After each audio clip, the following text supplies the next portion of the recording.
You've heard it a lot throughout your life. Why is sleep important for your brain? Today, I'm going to break that down for you, and we are going to understand the importance of sleep for your brain and your brain power.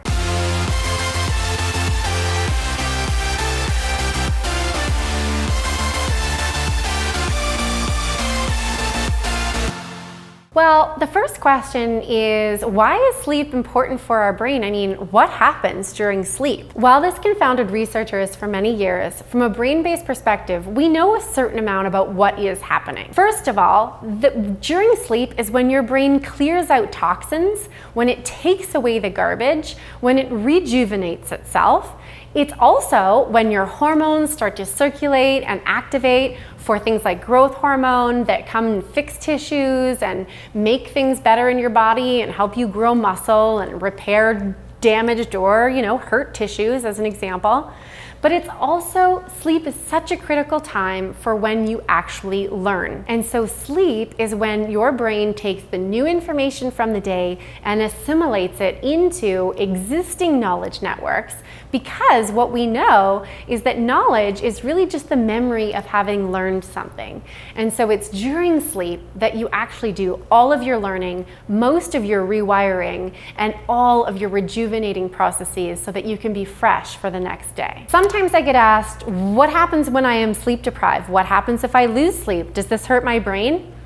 The answer is yes, an overwhelming yes. Now, here is just a small subsection of the list of things that happen when you lose sleep. And while there is way too many to count, I've just shortlisted some of the negative effects that sleep deprivation or a lack of sleep has on your brain. Here's the first one. Hormonal dysregulation, low motivation and sluggishness, lowered libido, disturbed volatile mood, increased affective volatility, an inability to focus or concentrate, increased appetite and caloric intake, decreased physical coordination, increased proneness to injury, decreased processing and reasoning, decreased cognitive accuracy, decreased decision-making skills, decreased ability to attend or learn, decreased cellular ability and ability for neurons to communicate, mental lapses, fogginess, and forgetfulness, poor knowledge recall and memory. Here's what else we know, is your IQ actually gets compromised to lose sleep. In fact, what researchers have shown is that for every hour of sleep that you lose, you actually go down about 10 points in IQ the next day from wherever you started. I don't know about you, but I do not want to lose IQ points. Here's another thing. It's just as compromising to your abilities the next day to lose sleep as consuming alcohol. What some researchers have shown is that as you continue to lose sleep and become sleep deprived, it's actually the equivalent of drinking alcohol. But it's worse because over time you increasingly get more exhausted and more tired, whereas alcohol gets cleared by the liver and wears off. So you aren't just compromising how smart you are the next day, you are actually compromising yourself as if you were intoxicated. Okay. So we've talked about the fact that sleep is super important, as well as the fact that there are no benefits to losing sleep. Now the question is, what can you do to get a better night's sleep? First thing that you need to do is make sure that you create the conditions for wanting to sleep and for feeling restful. So there are a lot of researchers out there who say that the best idea is to create an evening routine that is very consistent, if not boring. Basically, as long as your evening routine is not exciting, then it's very likely that you'll be that much more able to lull yourself into a sleepy state. Part of ensuring that you actually feel like going to sleep when it's bedtime is making sure that you haven't exercised within the 4 hours before going to bed.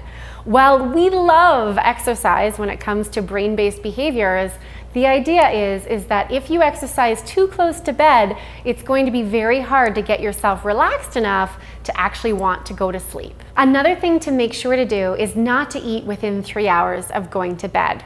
Other people also say that it's a really good idea not to drink too much fluids before you go to bed, because that will just disturb your night's sleep for having to go to the washroom. So if you want to make sure to get a better night's sleep, make sure that you're not eating or drinking too close to bedtime. Another trick to making sure you have a really good night's sleep is in fact to avoid alcohol. Some people will say that, alcohol helps them feel drowsy and actually helps them fall fall asleep.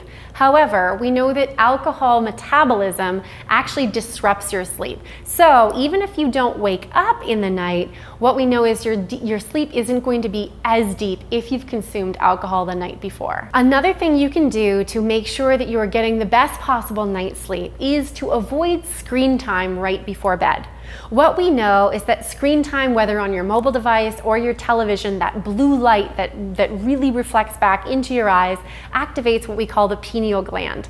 The pineal gland is in charge of producing the melatonin that will help you fall asleep. If what you're doing is consuming too much in the way of electronics before you go to bed, the pineal gland cannot produce enough melatonin to actually make you sleepy enough. So if you avoid electronics right before bed, you're that much more likely to be able to fall asleep and stay asleep much better. Another thing that researchers have shown is that the darker the room while you're sleeping, the more likely you are to fall into deeper sleep quicker and get higher quality sleep. Now again, this works because light is highly distracting, and what light does is really tells the brain that it's time to wake up.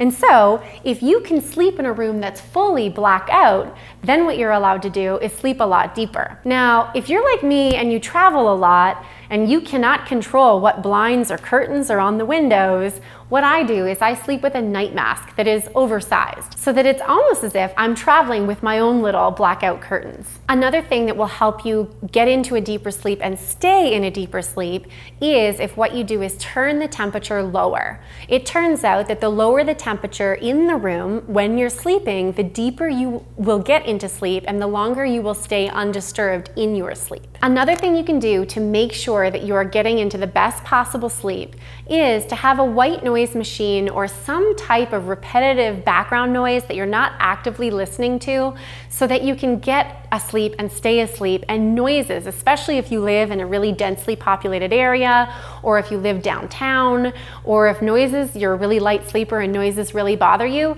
if any of these things are true, then finding a white noise that allows you to, in fact, not listen to it but not hear other noises will help you both get asleep and stay asleep. Another thing you can do to make sure that you are getting into a really good sleep pattern is to take a bath or a warm shower right before bed.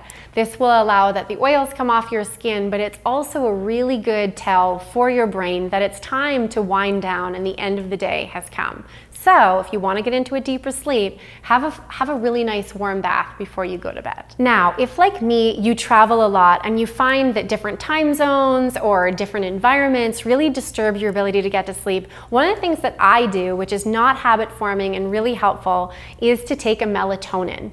You can take melatonin in different milligram formats, but the idea is that melatonin is a naturally occurring substance that your body needs to allow it to get into a state of sleep. So when you really are in doubt, take a melatonin, and this should help not just get over jet lag, but help you get to sleep. Sleep is so easy to deprioritize. We all get busy, we have other things we need to do, something sounds like it might be fun, or there's extra work we'd like to get done, and so we think, you know what, I'm just going to do that instead of sleeping. What I urge you to do in order to increase your brain power, be more productive, more motivated, happier, we went through the list of things that happen when we lose sleep.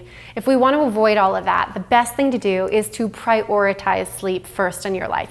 In fact, what we've shown is that sleep is third only to oxygen and water for helping your brain perform. It's critical. It's the lifeblood of your brain. So if there's one thing you can do for yourself this week to increase your brain power, that is to prioritize sleep. So tell us in the comments below, what do you do as part of your sleep routine to ensure that you get to bed, that you get the right night's sleep? We'd love to know. Comment below and subscribe. We'll see you tomorrow.